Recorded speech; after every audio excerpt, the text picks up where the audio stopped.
So, you have an unconscious thug in front of you who just tried to kill all of you, and an unconscious Windsor. Geist, what would be your priority at the moment? The man in your arms has just got unconscious. I reckon next, which report a call for Goss would be making sure everyone in the current party is okay. Yeah, because being that just before when we're doing watch, Windsor was looking out for Geist. I reckon Geist would repay and go over and see what's wrong with Windsor, see if he can give him a little. Now, as you get close to Windsor, you yet again start to feel that pain in the back of your head and that longing to reach out and grab it. Is it like reach out towards Windsor? Yep. I reckon he will, being as Windsor, he'll walk over and try pick him up, try wake him up. As you put your hands on Windsor, black veins, very similar to the thugs, start to curl along his skin and reach your own. And whereas they did with Joey and the thugs themselves and sort of crept over the skin and started ripping Joey's arm apart, they sink into yours. And you feel a surge of power. A bit of clarity comes back. You remember Queenie. You remember her disappearing to the void. You snap back to reality, and Windsor is still laying there, breathing shallowly, with a pallid hue, but still unconscious. Can I cast healing hands on Windsor? I would let you make a medicine check first. Okay, I'm going to make a medicine check first. That would be a 9. Lovely. I think even with the 9, you don't know why, but you don't think the healing's going to take. Okay. Can I stabilize him or just like, yeah, I don't You know. would know that even with the 9, you would know that he's stable. Okay, so he's stable. So I'll turn to the group and I'll say, I think the alcohol finally got to him. I think we should leave him and let him experience what it is to be liquid and return after when he is ready to be solid again. That strangely makes sense.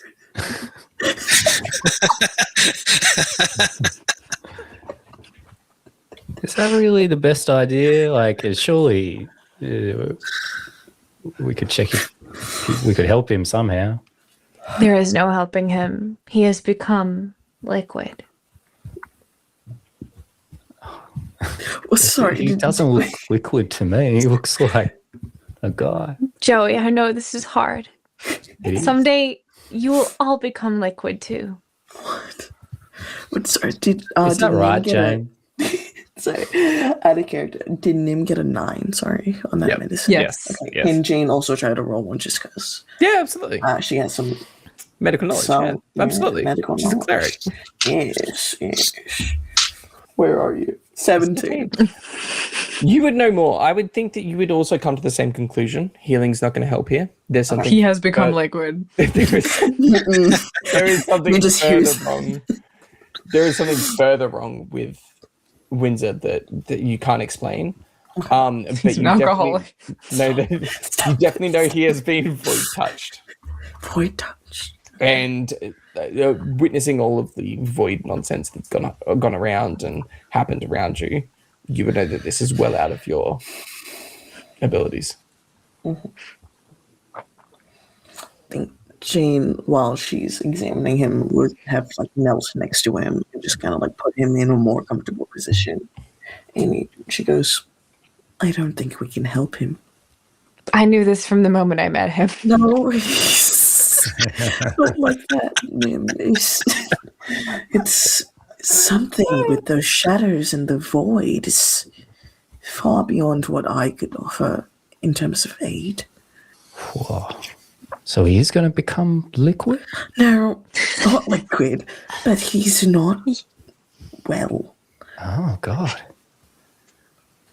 I could ask one of my superiors, but obviously we would have to return. Yeah, we got to. It seems like we're kind of. We know the kid's down here from that guy we knocked out earlier. I think our priorities are forward. I think he should sit here and become liquid and return to solid when he's ready. What? Do people work like that, Jane? I never heard of that before. No, they don't. Just don't worry about it. She's young, okay? She doesn't understand how it works. She's okay. So you want to bring him with us in that case?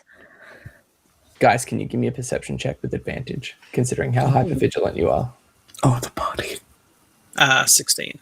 16. So with the 16, you hear muffled crying and chatter coming from some distance away towards where the thug pointed. I reckon Geist will chime up and he'll just be like, Void in Windsor is gone. And then I point to the crying kids. Yep. Very well. Geist, can you do a spin and then please pick up Windsor, put him up over your shoulder, and bring him with us? Geist will do a spin and pick him up over his shoulder. You pick him up with these. I don't think guys would have any problem picking up Windsor, so that's fine. So I guess you guys start to make your way. You make your way down to what is the same ancient rockwork and stonework that you've seen for quite some time now, and I think it's become entirely too familiar for something so alien. And you come to an opening to a very vast cavern. The first thing that sparks your eye is the void. This cavern is edged all along with swirling black liquidy mist emanating nothing.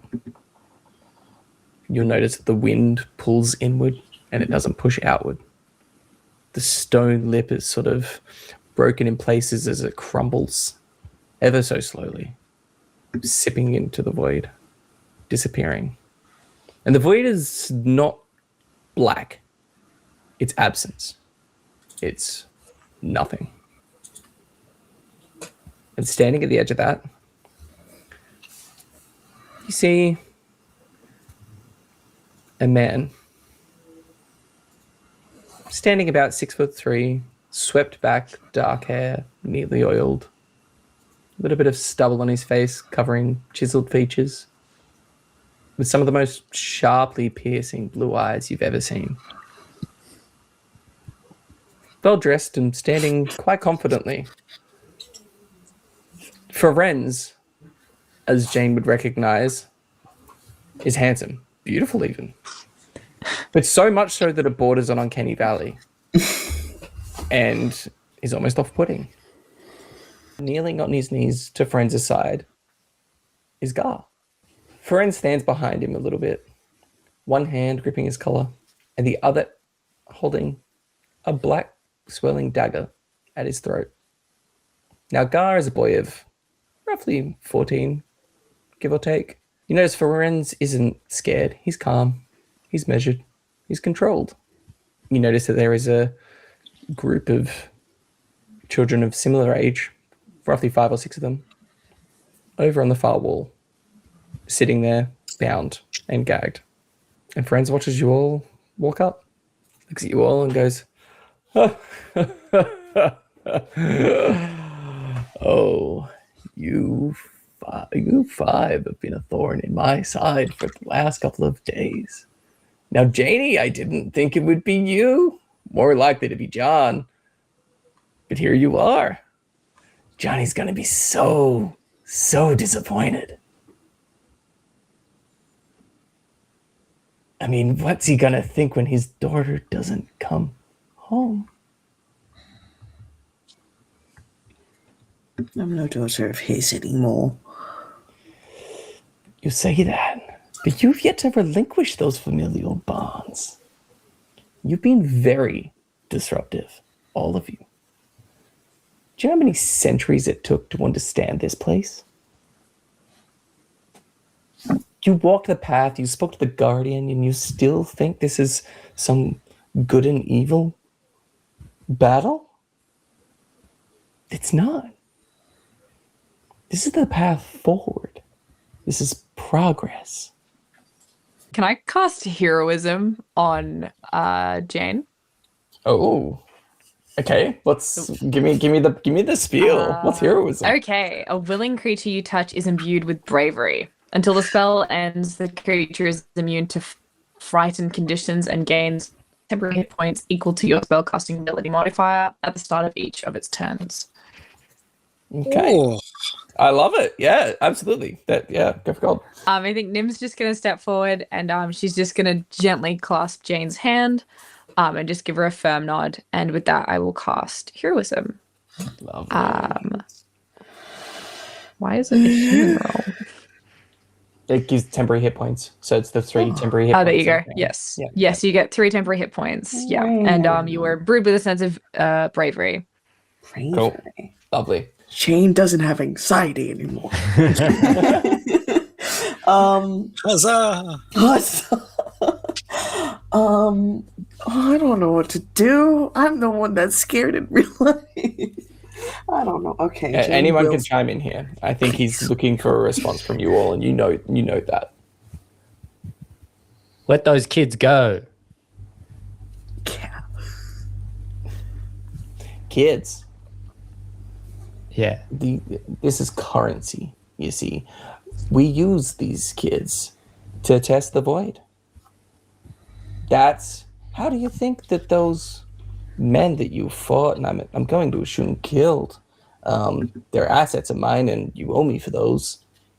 How do you think they were created? Well, look, my dad explained this to me at one point. A mummy and a daddy love each other very, very much. And there's a whole situation in the bedroom. So I assume that their parents, like these kids, they have parents as well. And I want to get them and take them back to their parents. Do you know how many children starve in the outer settlements while Brisk sits here in peace? No, you don't. Because you're complacent. Because you're in your shells. You're in your bubbles. Are you saying it's better for them to be kidnapped and captured? Just out of curiosity? No, I'm not saying as it's much better. as- I'm not saying it's worse. But I'm saying, why do these matter to you and those don't? Why are you Geist. doing something about this but not that? Because we're Geist. here right now, you know? Just above game, Jacob. Yes. With Geist at the moment, like where Yes. would like I'd say that he's almost yelling at you across the chamber. You could make your way towards him. That's entirely up to you. I would say that And, you like- just put it closer to 60-ish feet away. 60 Yeah. and mental state? Where would Geist be at this stage? Is that like up to That is entirely up to Geist. I think Geist has got a bit more clarity and a bit Yeah. more of himself back, but not a great deal. I reckon he'll, after absorbing the void and remembering what happened to Quinn and the void, just eating things essentially and just making them disappear. And just he'll chime up very kind of like Mhm. not speaking like a perfect sentence, but it'd just be like void's not for experimenting. It's a dangerous thing. The void is not, as I said before, good or evil. It is progress. We can harness it. We can use it. Okay? Then those children don't have to starve. Those men that you just killed, they didn't have to eat. They didn't need sustenance. They sustain on the void. And looking at you, you've touched it, haven't you? You've seen it. You survived something that should have broken you. And you're still pretending that this world is gentle and that this shouldn't be used? Geist will take his helmet off. Ooh. And without like saying anything, of course, he's just gonna let Forenze just see the emptiness in Geist's eyes right now and just see like the black swirl. And I think this is the first time that all of you see Geist properly for the first time and see that black swirl through his eyes. Very reminiscent of the men you just fought. Okay, Chain with this newfound sense of bravery will step forward, her staff out with the light emanating from it. I'd like to think with that determination that she now has, it glows a bit stronger, and she goes, "What you're doing is disrupting the natural order of the world. It is unnatural. It is not right. You don't get the chance to say that this is progress when you are ripping away what makes life, the natural order of life and death. You are taking that away. You don't get to put the words in our mouths to say that we don't care about those people, not within Briss, that are starving. I care. I have put in the work to take care of those people. By joining the Sky March, the trust has been put in me to take care of these people." I think you're making a mistake here. I don't care about those worms either. Zysi speaks of progress, of movement forward for the one at the cost of the many. Zemsta of purifying fire. And you think either of them would hesitate if this city no longer served their vision? This void does not lie. It does not promise. It does not pretend. It does what it was made to do, just as I do. If no one does anything, does anyone want to do anything? Because I really want to threaten someone right now. Yeah, I think while Jane was making the speech, Joey walked up, word was sweet, and drew the sword behind her, and is just standing behind her supportively. And he says, "Look, I might not know how many kids are dying out in wherever you're talking about, but I know that this amount of kids right here, they're coming with us, all right? So step away from the kids, bud." I am playing by their rules. And he points skyward. And I am punished. Do what you will. Try what you might. You live in Brisk. You drink in Breeze. You cheer for the Sky March. You're a part of the Sky March. You think that safety is natural, that prosperity is deserved. It isn't. It's enforced. We are stagnant. And I find a path forward. And I am punished. Try me, big boy. Stab him. Get him. Get his eye roll. Joey looks over at Geist and is like, "What do you reckon?" type of thing. I will let either of you roll an insight if you want to sort of try and gauge Forenze. I want to kill that guy. let's go. I want to kill him. Can we all roll I it? want to kill him. Yeah, if you all want to roll and sort of gauge him. I got a dirty 20. Lovely. 19 for Yeah. Joey. Okay. 7. I rolled a 21. Nim, you pick up on emotion. So I think at first you look at Forenze and you get a surface level. There's nothing. He's calm. He's collected. He isn't scared at all. Not in the slightest. Geist, you have fighting prowess. You have combat ability.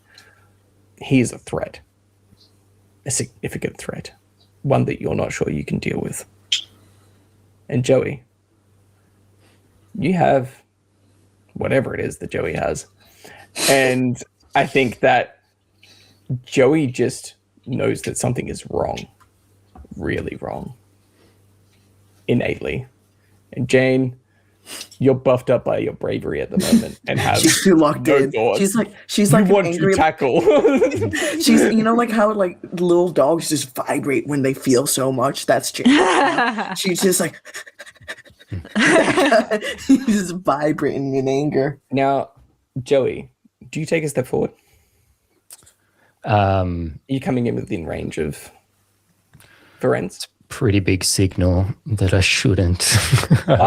This is I don't think any. I will say in this instance as well, none of you feel hostile intent. None of you feel like he is going to hurt you. Yeah. Yeah, but he's got a bunch of children gagged and bound in the back of the room. The only one that he has near him is Gar. The rest of them are on the other side of the room. Gar's kind of the main one. Take all of them, no. That's the whole reason we came. I think at this point, Paycheck's as a paycheck. I think at this point as well, you all sort of recognize that this is supposed to be just your first basic job at Skylodge. Not getting paid enough. We really got a bad spin on that wheel, guys. Remember when he spun the wheel at the start? We really got a bum job. Look, you going to let the kids go or not? No, I'm not. Well, there's 3 things you got to know about Joey Christmas, all right? Number That's 1. already 2 more than I knew. I am always sticky. Number 2, I don't know how it happened. And number 3, I never back down from a fight. And he starts advancing on him. As you start to advance, a smile spreads on Forenze's face. He doesn't panic at all. He looks relieved in a way. You notice that he grabs Gar's collar a little tighter, pulls him a little bit closer, and lets you proceed. Do you attack? I'm trying to grab the kid off him. Okay, so you're gonna go try and grab the kid? Yeah. If he's not like trying to brandish an attack at me, I'm just gonna try and be like, give him here type of thing and yank him off. Give me the kid. Can I give Joey another bardic inspiration? Absolutely. Yep. Can I stack that and give him give him guidance? Yeah. Do it. No. Absolutely. And I'm gonna do this as Okay. This is gonna be contested dex. Oh, come on, give me strength, man. Come on, I'm going to yank it off him. Okay, go. That's No, go for major it. strength. You get 1d4 from me. Okay. Okay, I'll go. So Who's yeah, going first? for my bardic inspiration, I'll say, believe in yourself, Joey. You can kill him, and you can also get that kid. I can't. I'm going to get the kid. I don't know about the first part, but I'm going to get the kid. Do whatever you want. I believe in you. All right. Am I rolling first? Go for it. All right. So just a strength Strength. Yep. check. Yep. Okay, here we go. That is a 23. And then what? Plus a D4 from guidance. Okay. Yep. Was that what it was? Yes. That is a 2 and then a 25. D6 from Bless. Yes, I mean, from Bardic. bardic Oh, inspiration. That's a 6. Yeah, actually, does anyone have bless? Yeah. 31. I might. It's a 31. I also have That was a strong boy. Okay. I imagine you grab Gar and it feels like trying to move a rock. There's no flinch. Foren's still smiling at you. He takes the hand that's holding the knife, that's not holding Gar, and backhands you casually across the face. Can you take 19 points of damage for me, please? 19. And Alright, Joey I'll take goes 19. sailing through the room. His grip stays tightened on Gar. It looks at you all. Innocence is a luxury purchased by someone else's suffering, as I mentioned before. This boy is currency. Currency moves the world. None of you can do anything about this. I ask you to walk away. Jane, you can still go home. When her name is called out, she will just make firm and just point her staff at him. Mm-hmm. I have made my home and it is not with my father. You let that boy go. You call it slavery, I call it leverage. You call it corruption, I call it adaptation. gestures down to sort of the void, and this is the next step. The world changes whether you consent to it or not. I am the pivotal point of that.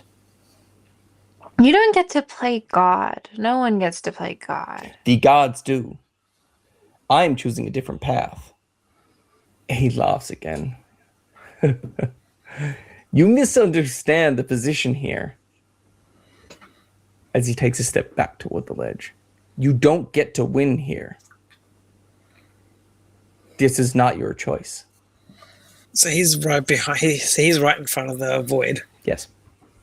Is it his dagger? Is it glowing? Is it like a shadowy dagger? Or Yes. it is. Now I'm gonna put down Windsor in Holding him front this of. entire time. Drop the sack of potatoes. I told you to toss him. But no one listens to me. I'll put Windsor down in front of Nim Dangerous. and just give him like not say anything, but just lock eyes with Nim for a second and to understand him, like look after him. I'm going to run at Forenze Yes. and grab the dagger. Lovely. And As you do, after that, we'll see what happens. so you run towards Forenze. He takes a step back, preparing for you. You grab the dagger, it dissipates into mist, and you feel strength flood into you. And as you do, you see for the first time, and Nim, you would feel it coming from Forenze, a first shake in his resolve, as that wasn't supposed to happen. He goes, how? Who? Who let you harness it like this? And he takes another step back.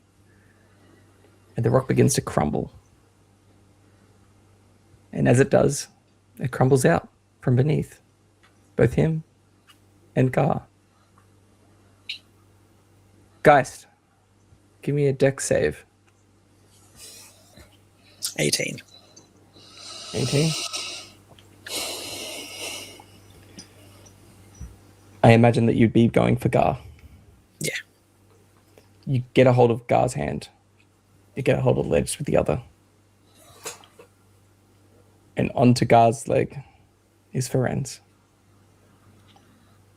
Kick him in the face. Kill that guy. Kick him. Kick him. Just throw the rocks. Kick him. I've got Just kick hand him. on the ledge. Yep, and you've got a hand can I holding yell Gar. from over? Wait, Gar. Hang on. Like bardic inspiration. Kick him in the face. You see that, yeah, you're holding onto Gar.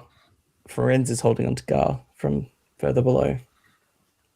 The void is creeping up Forenze's leg, slowly dissolving, slowly taking. And as it is, Forenze isn't worried anymore. You feel the wind around you pulling into the void harder and harder. Forenze isn't panicked. He looks, yet again, relieved. Progress requires sacrifice. History just rarely volunteers. Ever forward. And he wrenches Gar out of your hands as they both fall into the void. And that is where we'll end Act 1 of Risk. Oh.